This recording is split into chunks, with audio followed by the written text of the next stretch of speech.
Terima kasih Pak Yongki, Bu Yongki, juga saudara-saudara semua. Apa kabarnya? Saya percaya semua dalam keadaan luar biasa baik dalam pemeliharaan Tuhan yang sempurna. Amin.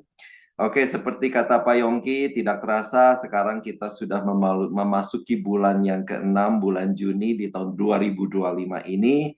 Dan kita memasuki tema yang baru, subtema yang baru, yaitu supaya kita terus memiliki kepekaan. Dan ayat utamanya ada di Roma 12 ayat 2, tapi mari kita baca dari ayatnya yang pertama juga. Jadi mari kita baca Roma 12 ayat 1 dan 2. Roma 12 ayat 1 dan 2, ayat 1 berkata, "Karena itu saudara-saudara, demi kemurahan Allah, aku menasehatkan kamu supaya kamu mempersembahkan tubuhmu sebagai persembahan yang hidup, yang kudus dan yang berkenan kepada Allah, itu adalah ibadahmu yang sejati. Janganlah kamu menjadi serupa dengan dunia ini, tetapi berubahlah oleh pembaharuan budimu, sehingga kamu dapat membedakan manakah kehendak Allah, apa yang baik, yang berkenan kepada Allah, dan yang sempurna." Nah, saudara, saya percaya kita udah sering membaca ayat ini, ya, udah sering mungkin kita juga mendengarkan, tapi mari kita refresh lagi, kita pelajari lagi, dan terlebih daripada itu, mari kita jadi pelaku firman juga. Nah, saudara, tadi kita baca ada kata berubahlah. Mungkin kita juga semua udah tahu, kata berubah di sini itu seperti transformasi, saudara. Transformasi itu yang paling gampang, yang paling sering diajarkan adalah dari sebuah kepompong yang berubah menjadi kupu-kupu.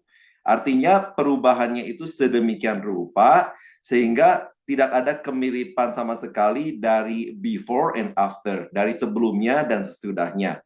Perubahannya itu hampir seperti tidak bisa dipercaya. Sama seperti tadinya kepompong yang jelek, yang warnanya juga cuman mungkin abu-abu, yang butek gitu ya saudara ya.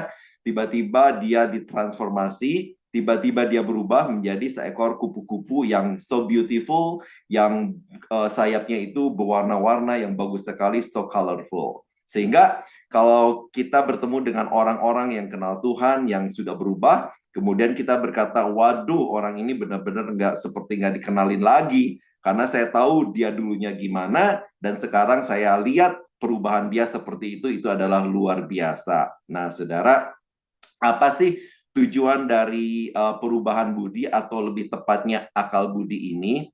Yaitu dikatakan firman Tuhan supaya kita tidak sama lagi dengan dunia, tetapi melalui perubahan, melalui transformasi akal budi ini, supaya kita boleh mengenal kehendak Allah, apa yang baik, apa yang berkenan, dan yang sempurna. Nah, setiap kita pasti udah sering mendengar ya, betapa pentingnya kita untuk tahu dan mengerti kehendak Tuhan, mengerti kehendak Allah dalam kehidupan kita. Dan setiap kita juga saya yakin dan kita semua pasti setuju bahwa memang penting untuk kita mencari kehendak Tuhan. Nah, yang jadi masalah, kita itu mau cari kehendak Tuhan, tapi pola pikirnya belum diubahkan, belum ditransformasi, pola pikirnya masih duniawi. Nah, kita itu nggak bisa, kita mau tahu kehendak Tuhan apa, yang sempurna, yang berkenan, kita mau melakukan maunya Tuhan, tapi pikiran kita itu belum diubahkan, belum ditransformasi. Kalau kita pikirannya masih duniawi terus, belum mengalami proses transformasi secara kontinu, secara terus-menerus, maka sulit bagi kita untuk mengetahui apa kehendak Allah buat hidup kita. Nah, makanya firman Tuhan bilang, janganlah kita serupa dengan dunia ini. Jadi kita harus berbeda. Jadi sekali lagi, apa yang membedakan? Apa yang membedakan kita dengan dunia? Yaitu yang membedakan kita dengan dunia adalah kalau kita sudah punya kemampuan untuk membedakan mana kehendak Allah, mana kehendak Bapa, dan mana yang bukan kehendak Tuhan buat hidup kita. Jadi, untuk bisa tahu kehendak Tuhan, untuk tahu kehendak Allah, syaratnya adalah kita harus berubah cara berpikir kita, jangan duniawi lagi. Mau peka terhadap kehendak Allah, saudara, seperti tema bulan ini kita selalu mau peka ya, kita harus perbaharui terus akal budi. Bahasa Inggrisnya dibilang renewing our mind. Jadi renewing itu again and again and again secara terus-menerus. Jadi doa itu penting, ya kan? Kadang-kadang ditambah dengan puasa, itu oke. Baca firman penting sekali, ibadah juga penting sekali. Tapi yang tidak kalah pentingnya adalah kita juga harus melakukan keputusan untuk terus-menerus memperbaharui akal budi kita sesuai dengan firman Tuhan yang kita baca. Kita harus memperbaharui cara berpikir kita. Nah, saudara, jangan terjebak, jangan kita artikan kalau kehendak Tuhan, Tuhan yang baik dan yang sempurna itu, yang berkenan, ya kan, adalah kalau hidup kita jalannya semua lancar, jalannya semua baik. Enggak, saudara. Tapi walaupun Tuhan izinkan ada kesulitan, walaupun Tuhan izinkan ada tantangan, tetapi di balik semua itu tetap ada kehendak Allah yang sempurna dalam kehidupan kita. Seperti kalau kita lihat Tuhan Yesus, pada saat Tuhan Yesus masih hidup di dunia ini, Tuhan Yesus itu bayangkan kalau dia memilih yang enak, ya kan, daripada taat pada kehendak Bapa untuk menyalibkan dia, ya kan, untuk kehendak Tuhan untuk menebus kita itu dia harus mati di kayu salib. Nah, bagaimana kita bayangkan kalau Tuhan Yesus memilih enggak melakukan itu, memilih yang lebih enak, ya kan? Mungkin sampai hari ini kita enggak mendapatkan keselamatan kekal kalau Tuhan Yesus enggak taat, saudara, enggak mau memilih kehendak Bapa yang sempurna, walaupun itu sesuatu yang enggak enak, sesuatu yang menyakitkan. Nah, saudara, demikian juga dengan kita. Kalau kita itu malas dan tidak terus-menerus mau taat memperbaharui akal budi pikiran kita, maka sebenarnya, saudara, tanpa kita melakukan apapun, secara otomatis kita itu sudah mulai mengikuti pola duniawi tanpa kita sadari. Karena ya kalau kita nggak dengarkan Tuhan, ya pola duniawi itu terus ada dalam kehidupan kita, saudara. Nah, tadi ayat utama yang di Roma 12 itu kan ditulis oleh Paulus untuk jemaat di Roma. Kota Roma pada saat itu adalah kota yang secara morality, secara moral itu hancur. Penduduknya, orang-orangnya udah banyak yang menyembah berhala. Dan orang-orang yang percaya pada Tuhan pada saat itu dihadapkan pada cara pikir, cara pandang yang bertentangan dengan jalan-jalannya Tuhan. Nah, kalau orang-orang percaya di kota Roma itu tidak berhati-hati, maka mereka akan membiarkan pikiran mereka mulai dipengaruhi orang seperti orang-orang yang tidak kenal Tuhan. Nah, sekarang kalau begitu apa yang harus kita pikirkan? Apa kehendak Tuhan bagi kita yang harus kita pikirkan? Nah, Tuhan kasih petunjuknya di Filipi 4 ayat 8 sampai 9. Yuk kita baca Filipi 4 ayat 8 sampai 9. Ayat 8. Jadi akhirnya saudara-saudara, semua yang benar, semua yang mulia, semua yang adil, semua yang suci, semua yang manis, semua yang sedap didengar, semua yang disebut kebajikan dan patut dipuji, pikirkanlah semuanya itu. Dan apa yang telah kamu pelajari, dan apa yang telah kamu terima, dan apa yang telah kamu dengar, dan apa yang telah kamu lihat padaku, lakukanlah itu, maka Allah sumber damai sejahtera akan menyertai kamu. Nah, saudara, ayat ke-8 berkata, pikirkanlah semuanya itu. Tuhan tidak berkata, lakukanlah semuanya itu, ya kan? Kenapa Tuhan berkata harus pikirkan hal-hal yang mulia, hal-hal yang adil, hal-hal yang suci, hal-hal yang manis, sedap didengar, kebajikan, patut dipuji. Kenapa mesti dipikirkan? Kenapa enggak Tuhan bilang langsung lakukan aja, ya kan? Karena jujur saja, saudara, semua ini enggak bisa secara natural kita lakukan, terjadi dalam pikiran kita. Karena secara natural yang kita pikirkan itu biasanya adalah hal-hal yang untuk menyenangkan diri kita, yang menguntungkan kita, yang membuat kita lebih enak, yang membuat kita lebih nyaman, itu otomatis lebih gampang kita pikirin. Sedangkan perintah Tuhan, kita itu harus mengambil keputusan dengan sengaja mau memikirkannya, mau melakukannya. Nah, jadi kita harus ambil keputusan untuk taat kepada Tuhan, memikirkan apa yang Tuhan perintahkan kepada kita untuk kita pikirkan, ya kan? Tadi di Roma 12 ayat 1 dikatakan tentang tubuh kita itu adalah persembahan yang hidup, yang kudus, dan yang berkenan kepada Allah. Dan gimana caranya kita bisa mempersembahkan tubuh kita itu sebagai persembahan yang hidup, kudus, dan berkenan? Kemudian di Roma 12 ayat 2 tadi itu kita baca caranya, yaitu kita harus pikiran kita itu harus diubahkan, harus ditransformasi, saudara. Ayat 2 saya bacakan lagi. Janganlah kamu menjadi serupa dengan dunia ini, tetapi berubahlah. Inilah caranya, saudara, untuk supaya kita punya hidup yang mempersembahkan tubuh kita sebagai persembahan yang hidup, kudus, berkenan. Caranya adalah berubahlah oleh pembaharuan budimu sehingga kamu dapat membedakan mana kehendak Allah, apa yang baik, yang berkenan kepada Allah, dan yang sempurna. Nah, yang jadi pertanyaan kepada kita hari ini, apa yang ada di dalam pikiran kita? Siapa yang menguasai pikiran kita? Jadi, saudara, perubahan pikiran itu penting banget karena akan menuntun kepada perubahan hidup kita yang akhirnya semuanya itu bisa membawa kita kepada hidup untuk kita persembahkan kepada Tuhan yang baik dan yang kudus dan yang berkenan. Artinya, betapa pentingnya pikiran kita, saudara. Karena yaitu pikiran kita itu menuntun bagaimana cara kita hidup. Nah, apa yang dikatakan Tuhan? Firman Tuhan mengenai hidup, kita baca sebentar, saudara, di Roma 8 ayat 5 dan 6. Roma 8 ayat 5 berkata, sebab mereka yang hidup menurut daging memikirkan hal-hal yang dari daging.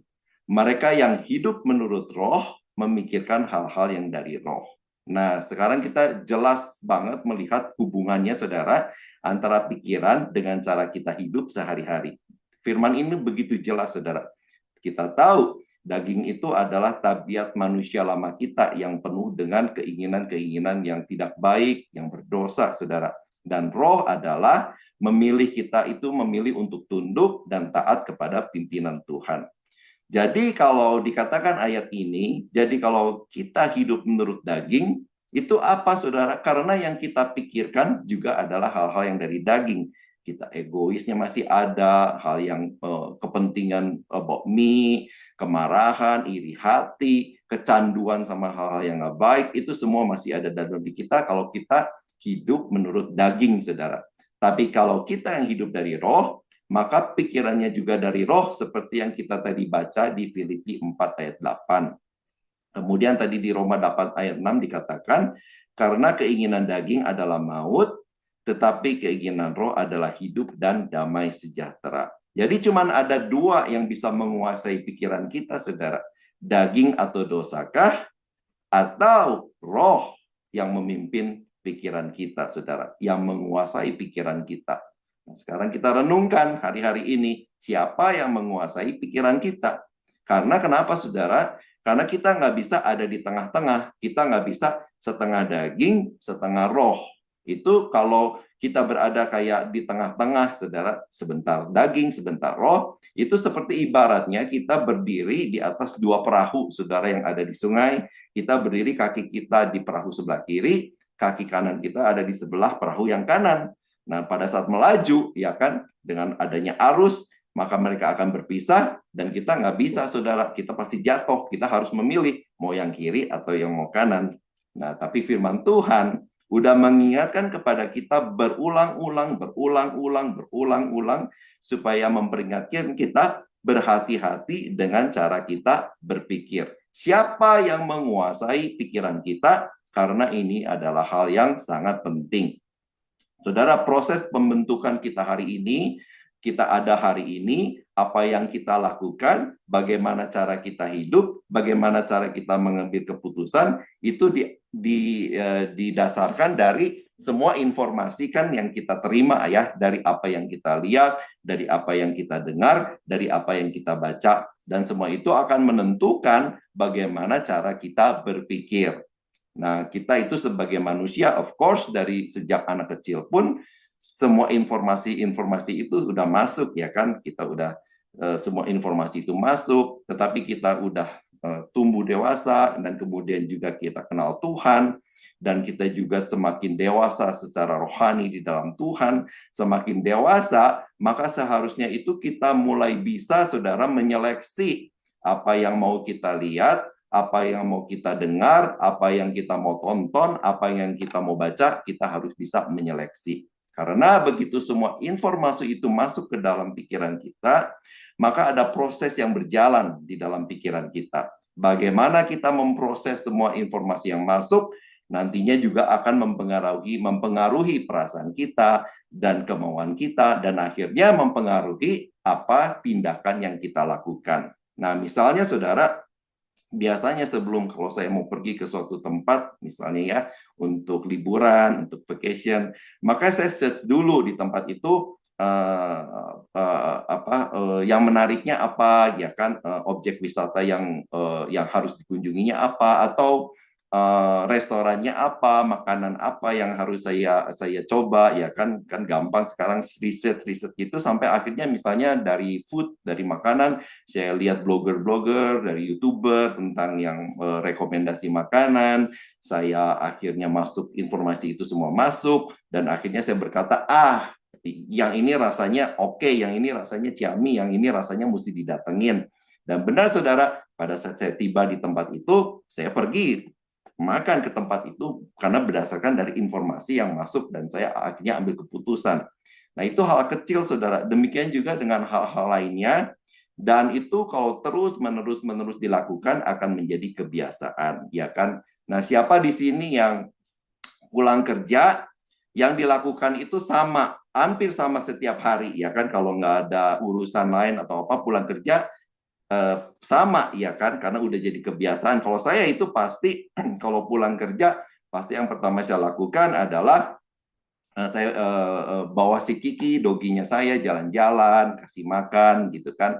Nah, itu adalah suatu kebiasaan yang saya udah lakukan setiap hari. Jadinya kalau udah kebiasaan itu, saya nggak mikir lagi, saya nggak kebiasaan itu adalah sesuatu yang kita lakukan dengan sedikit proses pemikiran, atau bahkan nggak mikir sama sekali, ya kan. Sama lah seperti saudara misal kalau pergi kerja pakai subway, pasti udah nggak mikir lagi karena udah jadi kebiasaan, nggak mikir ini naik subway apa ya, nanti jalannya, stasiunnya kemana ya, keretanya nanti turunnya di mana ya. Enggak, kita udah nggak, proses pemikiran itu udah nggak terlalu banyak kita pikirkan karena udah jadi kebiasaan, saudara. Dan kalau setiap kebiasaan-kebiasaan itu dikumpulkan, ya itulah keadaan kita sekarang hari ini. Nah, dulu saya punya kebiasaan kalau mau isi bensin mobil, biasanya saya tunggu tuh sampai lampu indikator yang warna oranye itu nyala. Nah, kan biasanya kalau udah nyala begitu, masih ada, saya pikir, masih ada beberapa galon, jadi tenang aja lah gitu kan. Sampai pada suatu hari, udah nyala nih, saudara. Saya seperti biasa masih tenang, tetapi ternyata saya mogok, saudara, di Queens Boulevard. Saya mogok, ya kan. Untung waktu itu saya berdua sama teman saya. Aduh, mogok. Teman saya bilang, kenapa nih tiba-tiba? Saya sih udah tahu bensinnya udah kehabisan, ya kan. Akhirnya bikin macet, dan mobil di belakang udah mulai tin tin tin, New Yorker udah nggak sabaran kan. Kemudian saya turun dari mobil, untuk menutupi rasa malu saya pura-pura aja buka kap mobil saya seakan-akan ada mesin yang rusak, ya kan, supaya nggak kelihatan saya itu bego banget sih sampai kehabisan bensin.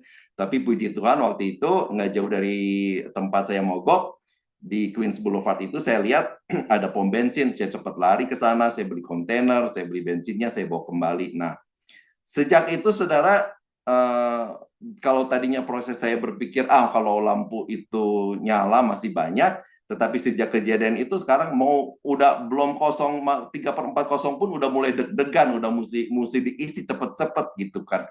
Padahal informasi yang saya lihat di dashboard mobil saya itu sama, ya kan? Tapi proses cara berpikir saya berubah, perasaan saya berubah. Kalau dulu mah santai aja lah, baru nyala nih, masih bisa lah berapa mile gitu kan. Tapi sekarang 3/4 kosong aja udah mulai deg-degan, ya kan. Informasinya sama, saudara. Nah, jadi kita itu begitu, saudara. Kalau maksudnya pikiran kita itu berbicara, ya kan. Nah, pikiran itu, nah, saya mau katakan kepada saudara kita semua di sini, pikiran kita itu sering berbicara, atau kita sering bicara, ngomong itu self talk, atau ya kita berbicara pada diri kita sendiri, ya kan.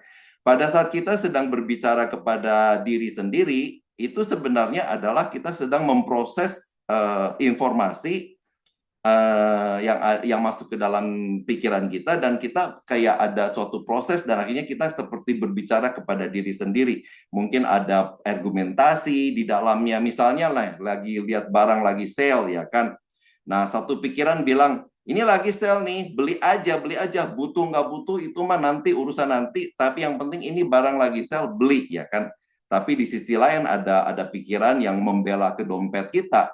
Pikiran ini bilang, aduh, kan nggak, kan sekarang ini kamu tuh lagi duitnya udah mau habis, kenapa mesti beli, ya kan. Tapi yang satu lagi bilang, nggak apa-apa, pakai kredit card aja dulu, kan nanti bulan depan bisa bayar, ya kan. Tapi kemudian yang satunya lagi bilang, tapi kan bulan depan juga bill kamu udah banyak, mau bayar tetap perlu uang untuk bayar, ya kan. Sampai terus argumentasi, proses berpikir itu berjalan sampai akhirnya ya salah satu menang, dan biasanya yang menang itu akhirnya barang itu dibeli, nyampe rumah, kemudian ditaruh di lemari, kemudian nggak kita pakai, kemudian lupa, kemudian tahun depannya waktu kita bersih-bersih, kemudian kita, iya ya gue pernah beli barang ini tagnya aja masih ada, nggak pernah dipakai, gitu kan saudara ya. Nah, itulah percakapan me and myself, percakapan saudara dengan diri saudara, ya kan. Dan berapa banyak me and myself itu berbicara di dalam kehidupan kita, udah pasti banyak, karena itu adalah proses berpikir saudara,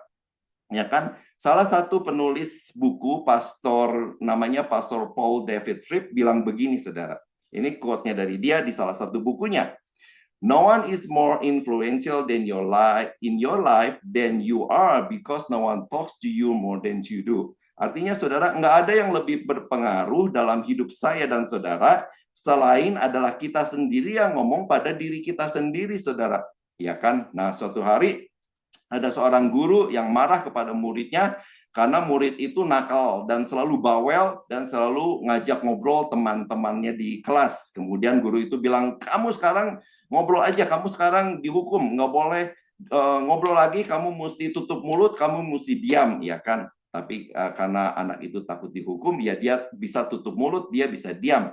Tetapi apakah guru itu bisa memberhentikan, menyetop apa yang dipikirkan murid itu? Nggak bisa, saudara, ya kan?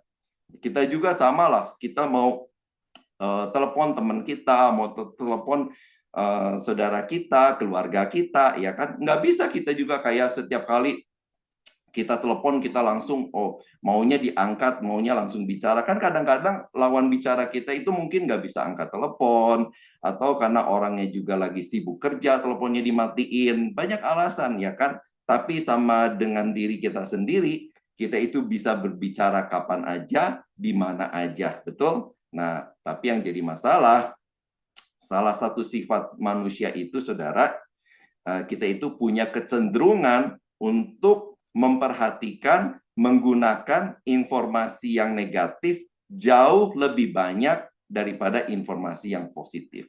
Kejadian negatif itu memicu respon yang lebih cepat, lebih menonjol daripada yang positif.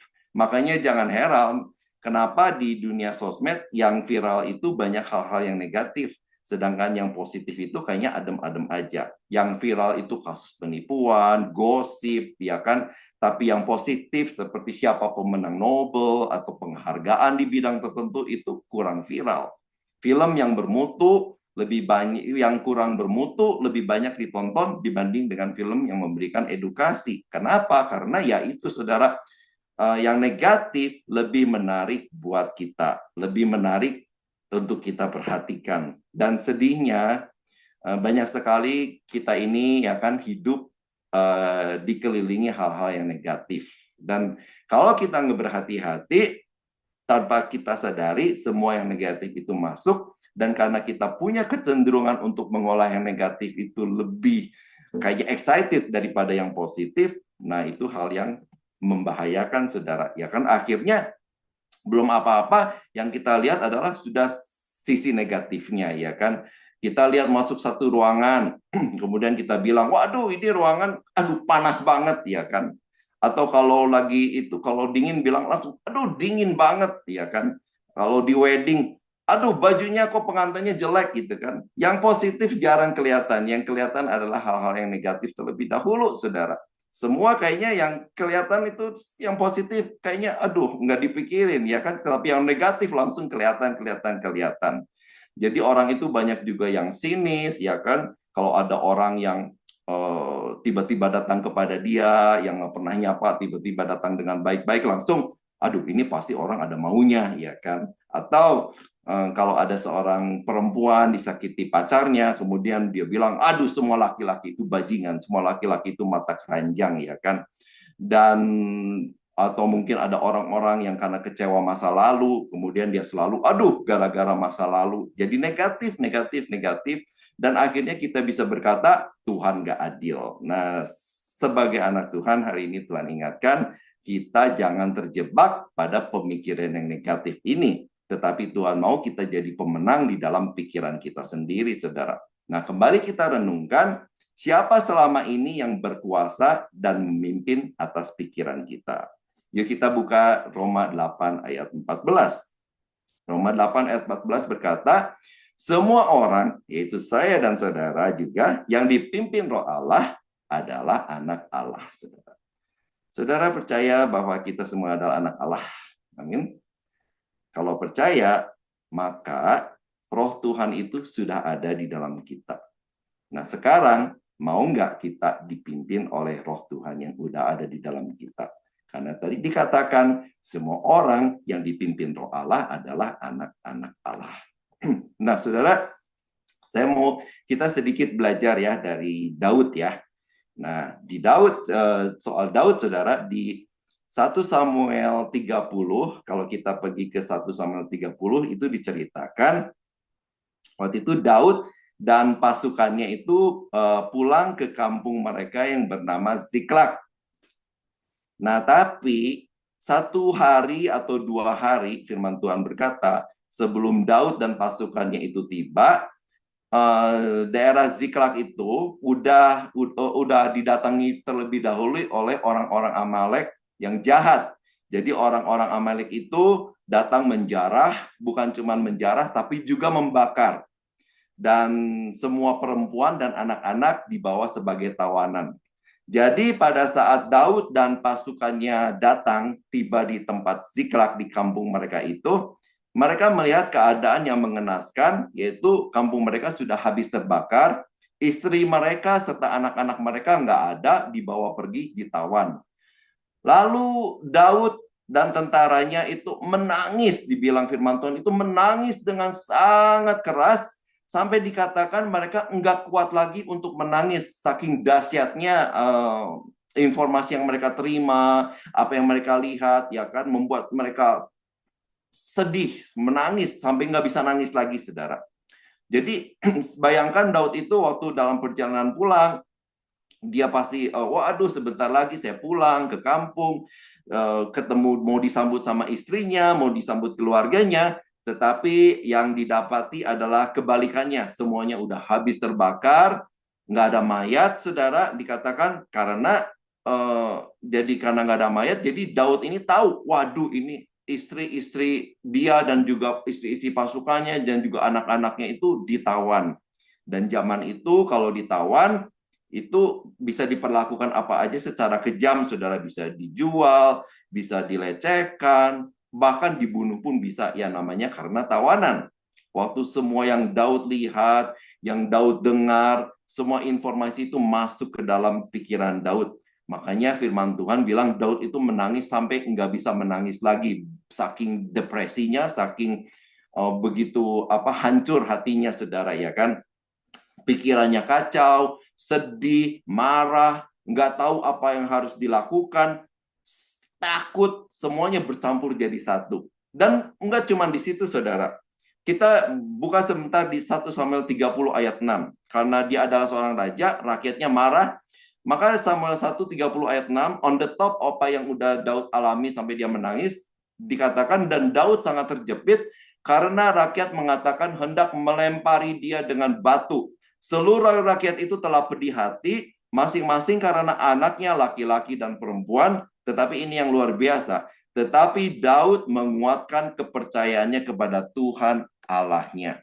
Nah, saudara, di situasi seperti ini, di mana dia informasi yang dia lihat, kenyataan yang dia lihat, dia dengar, ya kan, semua menangis, itu masuk semua di dalam pikiran Daud. Dia menangis, setelah udah nangis, baru kemudian dikatakan dia menguatkan kepercayaannya kepada Tuhan. Nah, setelah dia menguatkan kepercayaannya pada Tuhan, Daud bisa berdoa, bisa bertanya pada Tuhan. Nah, Daud tanya kepada Tuhan, Tuhan, apa sih yang harus saya lakukan? Apa sebaiknya saya mengejar para penjara bangsa Amalek itu? Apakah saya akan berhasil menyusul mereka? Dan kemudian Tuhan jawab di ayat yang ke-8, kita baca sama-sama di ayat yang ke-8, 1 Samuel 30 ayat 8, Tuhan menjawabnya, kejarlah, karena kamu pasti akan menyusul mereka dan menyelamatkan para tawanan. Maka Daud beserta pasukannya mengejar penjara Amalek itu. Nah, saudara, yang jadi pertanyaannya, kenapa setelah Daud menerima semua informasi, melihat kenyataan kampung dibakar, istrinya nggak ada, hatinya sedih, menjerit, meronta sampai nggak bisa nangis lagi, kenapa Daud bisa menguatkan kepercayaannya kepada Tuhan? Nah, saudara, kalau kita baca Mazmur Daud, Daud itu sering berbicara kepada dirinya sendiri, saudara. Daud itu sering berbicara him and himself, ya kan? Seperti misalnya di Mazmur 103 ayat 1 dikatakan, dari Daud, pujilah Tuhan, hai jiwaku. Pujilah namanya yang kudus, hai segenap batinku. Daud nggak berkata, pujilah Tuhan, hai rakyatku. Pujilah Tuhan, hai pasukanku yang gagah berani. Enggak, saudara. Tapi yang dia katakan adalah kepada pikirannya sendiri, kepada dirinya sendiri. Dia berbicara di dalam dirinya sendiri. Dia katakan, pujilah Tuhan, hai jiwaku. Daud perintahkan kepada dirinya sendiri, pujilah namanya yang kudus, hai segenap batinku. Dan kalau kita baca di Mazmur 103 ayat 8 dikatakan, kemudian Daud memuji Tuhan. Daud bilang, Tuhan adalah penyayang, pengasih, panjang sabar, dan berlimpah kasih setia. Saudara, kalau kita baca kalimat ini, Daud itu sering banget mengatakan, Daud itu kalau kita baca Mazmur, sering banget berkata, Tuhan adalah penyayang, pengasih, panjang sabar, dan berlimpah kasih setia. Saudara, sebetulnya kalau kita teliti, kalau kita pelajari, kalimat ini sebenarnya bukan Daud yang bikin, saudara. Tapi dia juga dengar dari kitab Taurat, saudara. Nah, kalimat ini, pujian kepada Tuhan ini, pertama kali keluar itu ada di Keluaran 34 ayat 6. Keluaran 34 ayat 6 berkata, berjalanlah Tuhan lewat dari depannya, waktu itu depannya itu adalah Musa, saudara, dan berseru, Tuhan, Tuhan Allah penyayang dan pengasih, panjang sabar, berlimpah kasihnya dan setianya. Artinya, saudara, Daud itu udah melatih pikirannya. Sehingga pada saat ada penderitaan, pada saat ada hal-hal yang negatif, Daud udah terlatih pikirannya. Mungkin waktu dia menangis, dia pikirannya itu masih bolak-balik argumentasi. Aduh, ini Tuhan kok nggak adil. Saya udah berperang, pulang saya mau ketemu keluarga saya, mau disambut istri saya, tapi sekarang mereka mana? Kampung saya dibakar, ya kan? Tapi kemudian suara yang lain berkata, pujilah Tuhan, percayalah Tuhan, panjang sabar, ya kan? Pikirkan siapa Tuhan, pikirkan kasih setia Tuhan. Apa yang kamu lihat di depan mata, informasi yang kamu terima, emang nggak sesuai apa yang kamu harapkan. Tapi pikirkan siapa Tuhan, pikirkan kasih setia Tuhan, pikirkan cintanya Tuhan, pikirkan pribadi Tuhan. Dan apa yang sudah dilakukannya bagi kamu di masa-masa yang lalu, ya kan? Dan akhirnya Daud mengambil keputusan menguatkan kepercayaannya kepada Tuhan. Dan sama seperti kita, saudara, kadang kita mengalami hal yang nggak enak, banyak hal-hal yang negatif, tapi mari kita latih terus pikiran kita. Mau nggak kita itu waktu we are talking di dalam pikiran kita lihat bolak-balik, lihat kenyataan, Apa yang saya harapkan, apa yang saya doakan, apa yang saya butuhkan saat ini kok belum dijawab. Tapi kemudian pikiran yang lain yang dikuasai roh berkata, ayo ingat Tuhan, ingat kebaikan Tuhan, kasih setia Tuhan, siapa Tuhan, cintanya Tuhan. Kalau nyawanya aja udah diberikan kepada kamu, masa yang lain-lain nggak diberikan? Nah saudara, mau nggak kita nurut apa yang ada di pikiran kita, siapa yang mau akhirnya menguasai, siapa yang akhirnya punya keputusan terakhir, saudara. Atau perbincangan kita di dalam pikiran kita sendiri itu selalu argumentasi yang nggak ada habis-habisnya, saudara. Walaupun susah, tetap belajar nurut sama Tuhan. Latih terus pikiran kita, sehingga kita bisa memiliki kepekaan, saudara. Biar dipimpin terus oleh Tuhan. Walaupun ada argumentasi-argumentasi, saudara. Ya kan? Walaupun belum tentu keadaan situasi sulit belum berubah. Walaupun keadaan misalnya kita pernah diprofesai, ya kan, kalau kita worship from home, di Ibu Ruth Julia suka profesai, kemudian mungkin kita adalah orangnya, kemudian kita aminkan, ya kan, sejak dari zaman COVID dulu kita udah dengar worship from home, Ibu Ruth Julia punya karunia bernubuat, ya kan, dia berkata, kemudian waktu itu mungkin kita sambil menangis kita aminkan, tapi mungkin hari ini kita masih belum melihat, ya kan, belum ada perubahan, belum mengalami mujizat.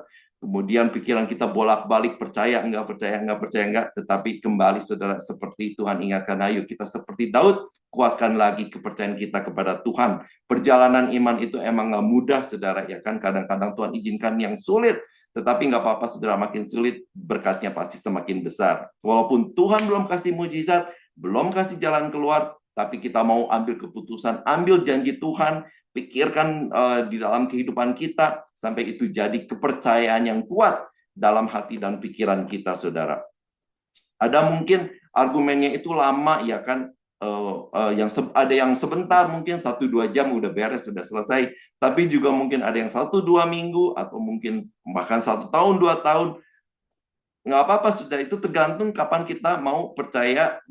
Kita itu kan, gini loh saudara, kita itu mendengar banyak suara, ya kan, kita dengarkan suara diri kita sendiri, ya kan, hati kita yang suka berbicara, kemudian juga ada orang lain yang berbicara, kemudian juga ada suara iblis, ya kan, yang selalu menyerang pikiran kita, ya kan, yang firman Tuhan berkata iblis itu membangun kubu-kubu di dalam pikiran kita, ya kan, sehingga akhirnya firman Tuhan itu kadang nggak mempan, saudara. Nah itu jangan sampai kita biarkan, saudara. Nggak peduli suara itu banyak kita dengar, ada suara kita, ada suara orang lain, ada suara iblis, tetapi yang penting, saudara, ini yang penting, suara siapa yang mau kita turuti, saudara. Siapa yang finalnya akhirnya mau kita turuti. Seperti Daud, dia berkecamuk, saudara, mungkin pertamanya waktu dia menangis, dia melihat Tuhan nggak adil, ya kan, tapi kemudian suara yang lain berkata, pujilah Tuhan hai jiwaku, pujilah Tuhan hai batinku, ingatlah penyayang, panjang sabar, kasih setianya. Dan saya percaya, saudara, pada akhirnya kalau kita mau peka pada tuntunan Tuhan, seperti Daud peka pada tuntunan Tuhan, yuk mari kita semua jadi anak-anak Allah yang dipimpin oleh roh, saudara. Dan kiranya seperti kisah Daud, saya mau tutup dengan ini, saudara. Kalau kita mau belajar terus, dan kita mau belajar akhirnya peka kepada suara Tuhan, maka biarlah seperti Tuhan memimpin Daud, semua yang pernah hilang dalam kehidupan kita, yang pernah dirampas dalam kehidupan kita di masa lalu, bersama Tuhan kita bisa kejar, dan bisa kita raih, dan bisa kita rebut, dan bisa kita dapatkan lagi, asal kita belajar terus peka pembicaraan kita di dalam pikiran kita, biar Tuhan, firman Tuhan yang akhirnya ambil keputusan terakhir. Walaupun ada argumentasi, kita melihat kenyataan masih bolak-balik, nggak yakin, tetapi hari ini Tuhan ingatkan, biar firman Tuhan yang akhirnya berbicara di pikiran kita, itu yang memegang kata-kata terakhir. Dan biarlah saudara, kita aminkan, kita imani, semua yang hilang di masa lalu, bisa Tuhan, bersama Tuhan kita rebut untuk masa depan kita, karena Tuhan sediakan semua yang terbaik buat kita. Amin. Mari kita terus latih pikiran kita supaya kita terus punya kepekaan terhadap Tuhan. Haleluya. Demikian sharing saya, semoga memberkati. Terima kasih saudara semua. Tuhan Yesus memberkati.